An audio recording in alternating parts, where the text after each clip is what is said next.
Hi കൂട്ടുകാരെ, എല്ലാവർക്കും talent അക്കാഡമിയുടെ ഡെയിലി കറണ്ട് അഫയേഴ്സ് സെഷനിലേക്ക് സ്വാഗതം. എന്റെ പേര് കിരൺ. നമുക്ക് ഇന്നത്തെ ഡിസ്കഷൻ ആരംഭിക്കാം.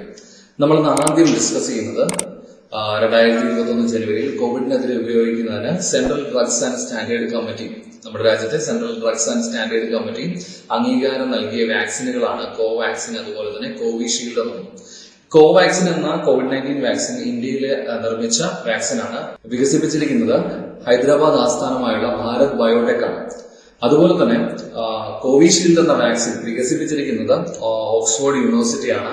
അതിന്റെ പ്രൊഡക്ഷൻ നടക്കുന്നത് പൂനെ ആസ്ഥാനമായുള്ള സെറം ഇൻസ്റ്റിറ്റ്യൂട്ട് ഓഫ് ഇന്ത്യയിലാണ്. അപ്പോൾ 2021 ജനുവരിയിൽ കോവിഡിനെതിരെ ഉപയോഗിക്കുന്നതിന് നമ്മുടെ രാജ്യത്തെ central drugs and standards committee അംഗീകാരം നൽകിയ വാക്സിനുകളാണ് കോവാക്സിൻ, അതുപോലെ തന്നെ കോവിഷീൽഡ്. അടുത്ത നമ്മൾ ഡിസ്കസ് ചെയ്യുന്നത് 2021 ജനുവരിയിൽ IUCN, international union for conservation of nature, പ്രകൃതി സംരക്ഷണവുമായി ബന്ധപ്പെട്ട അന്താരാഷ്ട്ര ഓർഗനൈസേഷനാണ്. സ്വിറ്റ്സർലാൻഡിലെ ഗ്ലാൻഡ് ആണ് IUCNന്റെ ആസ്ഥാനം ചെയ്യുന്നത്. അപ്പോൾ IUCN ഏഷ്യയുടെ നേതൃത്വത്തിലുള്ള ഏഷ്യ പ്രൊട്ടക്ടഡ് ഏരിയാസ് പാർട്ണർഷിപ്പിന്റെ സഹ അധ്യക്ഷ സ്ഥാനത്തേക്ക് 3 വർഷത്തേക്ക് തിരഞ്ഞെടുക്കപ്പെട്ട രാജ്യമാണ് ഇന്ത്യ. അപ്പോൾ IUCN ഏഷ്യയുടെ ഏഷ്യ പ്രൊട്ടക്ടഡ് ഏരിയാസ് പാർട്ണർഷിപ്പ് APAPയുടെ സഹ അധ്യക്ഷ സ്ഥാനം 3 വർഷത്തേക്ക് വഹിക്കുന്ന രാജ്യം ഇന്ത്യയാണ്. APAPയുടെ നിലവിൽ വരുന്നത് 2014 അതുപോലെ IUCN നമ്മൾ പറഞ്ഞു ആസ്ഥാനം സ്വിറ്റ്സർലാൻഡിലെ ഗ്ലാൻഡ് ആണ്. IUCN നിലവിൽ വരുന്നത് 1948 അടുത്ത നമ്മൾ ഡിസ്കസ് ചെയ്യുന്നത് നമ്മുടെ സംസ്ഥാനത്ത് ഇന്ന് പ്രധാനമന്ത്രി ഉദ്ഘാടനം ചെയ്ത കൊച്ചിയിലെ വൈപ്പിൻ മുതൽ അതുപോലെ കർണാടകയിലെ മംഗളൂരു വരെയുള്ള 450 കിലോമീറ്റർ നീളമുള്ള പ്രകൃതിവാതക പൈപ്പ് ലൈൻ ആണ് ഗെയിൽ പ്രകൃതിവാതക പൈപ്പ് ലൈൻ. അപ്പോൾ ഗെയിൽ പ്രകൃതിവാതക പൈപ്പ് ലൈൻ നമ്മുടെ പ്രധാനമന്ത്രി ഇന്ന് നമ്മുടെ രാജ്യത്തിന് സമർപ്പിച്ചിരിക്കുകയാണ്. കൊച്ചിയിലെ വൈപ്പിൻ മുതൽ കർണാടകയിലെ മംഗളൂരു വരെയുള്ള 450 കിലോമീറ്റർ നീളമാണ് ഈ പൈപ്പ് ലൈനിനുള്ളത്.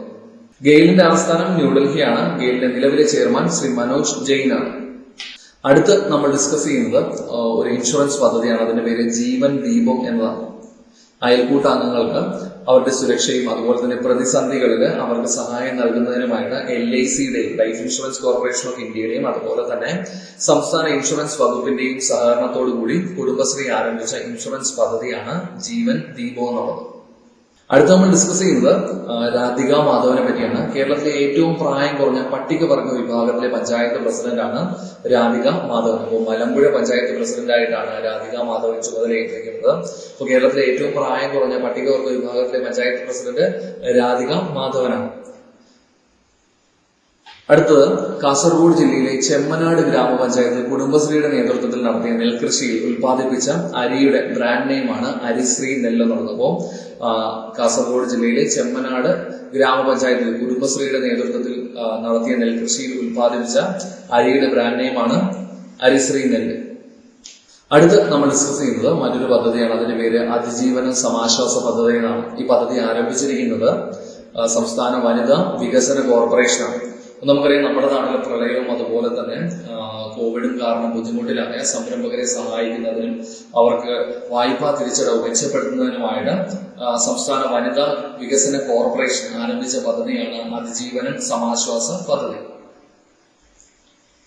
അടുത്ത് ഡിസ്കസ് ചെയ്യുന്നത് മറ്റൊരു പദ്ധതിയാണ് ആരംഭിച്ചിരിക്കുന്നത് സംസ്ഥാന ബാലാവകാശ സംരക്ഷണ കമ്മീഷനാണ്. ഈ പദ്ധതിയുടെ പേര് ബാലസൗഹൃദ കേരളം എന്നാണ്.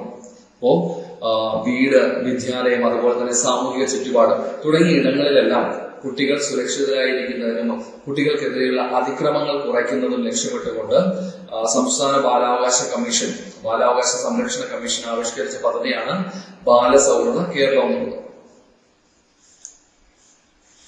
അടുത്ത് ഡിസ്കസ് ചെയ്യുന്നത് 2021 നമ്മുടെ രാജ്യത്ത് ഉദ്ഘാടനം ചെയ്യപ്പെടുന്ന ഒരു പാലമാണ് മൈത്രി സേതു. ഇതിന് മറ്റൊരു പേര് ഫെനി ബ്രിഡ്ജ് എന്നാണ്. സൗത്ത് ത്രിപുരയും വടക്കു കിഴക്കൻ സംസ്ഥാനമായ ത്രിപുരയുടെ സൗത്ത് ത്രിപുരയെയും അതുപോലെ ബംഗ്ലാദേശിലെ രാംഘറിനെയും തമ്മിൽ ബന്ധിപ്പിക്കുന്ന പാലമാണ് മൈത്രി സേതു.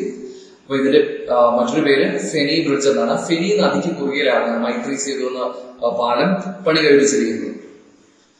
ഇതിന്റെ നിർമ്മാണം നടത്തിയിരിക്കുന്നത് national highways and infrastructure development corporation limited ആണ്. ത്രിപുരയുടെ തലസ്ഥാനം നമുക്കറിയാം അഗർത്തലയാണ്. ത്രിപുരയുടെ മുഖ്യമന്ത്രി ബിപ്ലബ് കുമാർ ദേവാണ്. ഗവർണർ ശ്രീ രമേശ് ബയാസ് ആണ്. അടുത്ത ഡിസ്കസ് ചെയ്യുന്നത് കർണാടകയിലെ കുപ്പാളി റെയിൽവേ സ്റ്റേഷനെ പറ്റിയാണ്. ലോകത്തിലെ ഏറ്റവും നീളം കൂടിയ റെയിൽവേ പ്ലാറ്റ്ഫോം നിലവിൽ വന്നിരിക്കുന്നത് കർണാടകയിലെ ഹുബ്ബാളി റെയിൽവേ സ്റ്റേഷനാണ്. ഹുബ്ബാളി റെയിൽവേ സ്റ്റേഷന്റെ പഴയ പേര് ഹൂബ്ലി റെയിൽവേ സ്റ്റേഷൻ എന്നാണ്. അപ്പോൾ ലോകത്തിലെ ഏറ്റവും നീളം കൂടിയ റെയിൽവേ പ്ലാറ്റ്ഫോം നിലവിൽ വന്നിരിക്കുന്നത് എവിടെയാണ്? കർണാടകയിലെ ഹുബ്ബാളി റെയിൽവേ സ്റ്റേഷനിലാണ്. ഇതിന് നീളം 1505 മീറ്റർ ആണ്.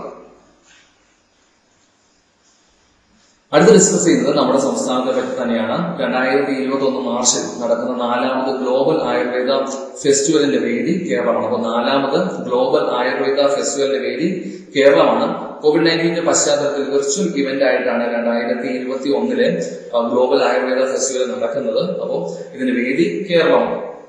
അടുത്ത് ഡിസ്കസ് ചെയ്യുന്നത് ഒരു കൊമേഴ്സ് പോർട്ടലാണ് ആരംഭിച്ചിരിക്കുന്നത് നമ്മുടെ കേന്ദ്ര സർക്കാരിന് കീഴിലെ ഖാദി ആൻഡ് വില്ലേജ് ഇൻഡസ്ട്രീസ് കമ്മീഷനാണ്. KVIC ആണ് ഇതിന്റെ പേര്. ekhadiindia.com എന്നാണ്. അപ്പോൾ നമ്മുടെ രാജ്യത്തെ ഗ്രാമീണ ഉൽപ്പന്നങ്ങളും അതുപോലെ തന്നെ ഖാദി ഉൽപ്പന്നങ്ങളും കൂടുതൽ പ്രോത്സാഹിപ്പിക്കുന്നത് ലക്ഷ്യമിട്ടുകൊണ്ട് khadi and village industries commission ആരംഭിച്ച ഒരു കൊമേഴ്സ് പോർട്ടലാണ് ekhadiindia.com എന്നുള്ളത്.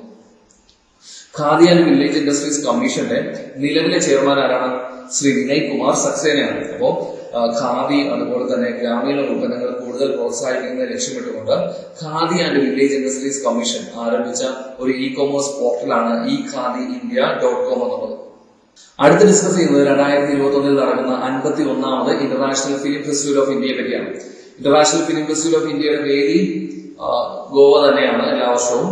അപ്പോ 2021 നടക്കുന്ന 51ാമത് ഇന്റർനാഷണൽ ഫിലിം ഫെസ്റ്റിവൽ ഓഫ് ഇന്ത്യയുടെ ഇന്റർനാഷണൽ ജൂറിയുടെ തലവനായിട്ട് നിയമിച്ചിരിക്കുന്നത് അർജന്റീനിയൻ സിനിമാ സംവിധായകനായ പാബ്ലോ സീസറാണ്. അപ്പോ 2021 നടക്കുന്ന 51ാമത് ഇന്റർനാഷണൽ ഫിലിം ഫെസ്റ്റിവൽ ഓഫ് ഇന്ത്യയുടെ ഇന്റർനാഷണൽ ജൂറിയുടെ തലവൻ ആരാണ്? പാബ്ലോ സീസറാണ്. അദ്ദേഹം അർജന്റീനിയൻ സിനിമാ സംവിധായകനാണ്. അപ്പോൾ ഈ ജൂറിയിൽ ഇടം നേടിയ ഇന്ത്യക്കാരനാണ് മലയാള സംവിധായകനായ പ്രിയദർശൻ. IFFIയുടെ വേദി നമുക്കറിയാം ഗോവയാണ്.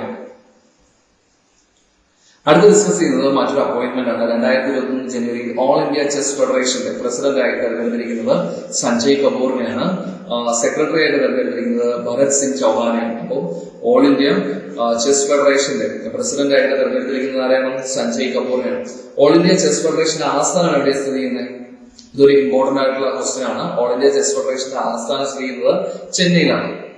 അടുത്ത നമ്മൾ ഡിസ്കസ് ചെയ്യുന്നത് മറ്റൊരു അപ്പോയിന്റ്മെന്റ് ആണ്. All India gem and jewellery domestic council. Jewellery രംഗത്ത് പ്രവർത്തിക്കുന്നവരുടെ ഒരു ദേശീയ സംഘടനയാണ് all India gem and jewellery domestic council. അപ്പോൾ അതിന്റെ ചെയർമാനായിട്ട് നിയമിതനായിരിക്കുന്നത് ശ്രീ ആശിഷ് ബഥയാണ്. അപ്പോൾ all India gem and jewellery domestic കൗൺസിലിന്റെ ചെയർമാനായിട്ട് നിയമിതനായിരിക്കുന്നത് ആശിഷ് ബഥയാണ്. ഇതിന്റെ വൈസ് ചെയർമാനായിട്ട് നിയമിതനായിരിക്കുന്നത് സയ്യം മെഹ്റയാണ്. അടുത്ത് ഡിസ്കസ് ചെയ്യുന്നത് 2021 ജനുവരിയിൽ ഇന്ത്യൻ നാവികസേനയുടെ ഭാഗമായ ഒരു കപ്പലിനെ പറ്റിയാണ്. അതിന്റെ പേര് INLCU L58 എന്നാണ്. അപ്പോൾ LCU എന്നുള്ളത് ലാൻഡിംഗ് ക്രാഫ്റ്റ് യൂട്ടിലിറ്റി വിഭാഗത്തിൽ വരുന്ന കപ്പലാണ്. അപ്പോൾ landing craft utility MK4 class വെസലാണ് റീസെന്റ് ആയിട്ട് ഇൻഡക്ട് ചെയ്തിരിക്കുന്നത്. അപ്പോ 2021 ജനുവരിയിൽ ഇന്ത്യൻ നാവികസേനയുടെ ഭാഗമായ landing craft utility MK4 class വെസലാണ് INLCU L58 എന്നുള്ളത്. ഇതിന്റെ നിർമ്മാണം നടന്നിരിക്കുന്നത് കൊൽക്കത്തയിലെ garden reach shipbuilders and engineers ലിമിറ്റഡിലാണ്. അടുത്ത് ഡിസ്കസ് ചെയ്യുന്നത് ഒരു വിദേശ രാജ്യത്തെ പറ്റിയാണ്. 2021 ജനുവരിയിൽ വധശിക്ഷ നിരോധിച്ച ഏഷ്യൻ രാജ്യമാണ് സെൻട്രൽ ഏഷ്യൻ രാജ്യമായ കസാഖിസ്ഥാൻ. അപ്പോൾ 2021 ജനുവരിയിൽ വധശിക്ഷ നിരോധിച്ച രാജ്യം കസാഖിസ്ഥാനാണ്. കസാഖിസ്ഥാന്റെ തലസ്ഥാനം നമുക്കറിയാം നൂർ സുൽത്താനാണ്. കസാഖിസ്ഥാന്റെ കറൻസി ടെങ്കയാണ്. അതുപോലെ കസാഖിസ്ഥാന്റെ പ്രധാനമന്ത്രി അസ്കർ മാമിനാണ്. President Kasim Jomart തൊക്കായേവാണ്. അപ്പോ 2021 ജനുവരിയിൽ വധശിക്ഷ നിരോധിച്ച ഏഷ്യൻ രാജ്യം കസാഖിസ്ഥാനാണ്. ഇനി 1-2 വിയോഗങ്ങളാണ്. അതിലൊന്നാണ് 2021 ജനുവരിയിൽ അന്തരിച്ച പ്രശസ്ത മലയാള കവിയും സിനിമാ ഗാന രചയിതാവുമായ വ്യക്തിയാണ് ശ്രീ അനിൽ പനച്ചൂര. അദ്ദേഹത്തിന്റെ പ്രധാനപ്പെട്ട കവിതാ സമാഹാരങ്ങളാണ് വലയിൽ വീണ കിളികൾ, അതുപോലെ തന്നെ പ്രണയകാലം, ഒരു മഴ പെയ്തെങ്കിൽ, അതുപോലെ കണ്ണീർ കനലുകൾ എന്നുള്ളത്. 2021 ജനുവരിയിൽ അന്തരിച്ച പ്രശസ്ത മലയാള കവിയും സിനിമാ ഗാന രചയിതാവുമായ വ്യക്തിയാണ് ശ്രീ അനിൽ പനച്ചൂര. അതുപോലെ തന്നെ മറ്റൊരു വിയോഗമാണ് 2021 ജനുവരിയിൽ അന്തരിച്ച പ്രശസ്ത മലയാള കവിയാണ് നീലംപേരൂർ മധുസൂദനൻ നായർ. അദ്ദേഹത്തിന് കേരള സാഹിത്യ അക്കാദമി പുരസ്കാരം ലഭിച്ച കൃതിയാണ് ചമത എന്നുള്ളത്. അതുപോലെ തന്നെ കേരള സാഹിത്യ അക്കാദമിയുടെ പ്രഥമ കനകശ്രീ പുരസ്കാര ജേതാവും ശ്രീ നീലംപേരൂർ മധുസൂദനൻ നായരാണ്. അദ്ദേഹത്തിന് പ്രഥമ കനകശ്രീ പുരസ്കാരം നേടിക്കൊടുത്ത കൃതി മൗസല പർവം എന്ന കൃതിയാണ്. അടുത്തത് മറ്റൊരു വിയോഗമാണ്. 2020 ഡിസംബറിൽ അന്തരിച്ച മുൻ ഇന്ത്യൻ ഹോക്കി താരവും ഒളിമ്പിക് മെഡൽ ജേതാവുമായ വ്യക്തിയാണ് ശ്രീ മൈക്കിൾ കിൻഡോ. ഇനി ഇന്നത്തെ ക്വസ്റ്റ്യൻ ഓഫ് ദി ഡേ ആണ്. 2021 റിപ്പബ്ലിക് ദിനാഘോഷ പരേഡിൽ പങ്കെടുക്കുന്ന വിദേശ സേനാ വിഭാഗം ഏതാണ് എന്നതാണ് ഇന്നത്തെ ക്വസ്റ്റ്യൻ ഓഫ് ദി ഡേ. കഴിഞ്ഞ വീഡിയോയിൽ നമ്മൾ ഡിസ്കസ് ചെയ്തിരുന്നു. അപ്പോൾ നിങ്ങൾക്ക് ഉത്തരം അറിയാമെങ്കിൽ ഈ വീഡിയോയുടെ താഴെ കമന്റ് ചെയ്യാം. ഉത്തരം അറിയില്ലെങ്കിൽ തീർച്ചയായിട്ടും നിങ്ങൾ കഴിഞ്ഞ ദിവസം വീഡിയോ പോയി കാണുക. ആ പോയിന്റ്സ് ഒക്കെ നോട്ട് ചെയ്ത് വെച്ച് പഠിക്കുക. അതുപോലെ തന്നെ ടാലന്റ് അക്കാഡമിയുടെ ഡെയിലി കറന്റ് അഫയേഴ്സ് അപ്ഡേറ്റ്സുകൾ നിങ്ങൾക്ക് ഉപകാരപ്പെടുത്തണമെങ്കിൽ തീർച്ചയായിട്ടും നിങ്ങളുടെ ഫ്രണ്ട്സിന് അത് ഷെയർ ചെയ്യുക. നിങ്ങളുടെ അഭിപ്രായങ്ങളെല്ലാം കമന്റ് ആയിട്ട് രേഖപ്പെടുത്തുക.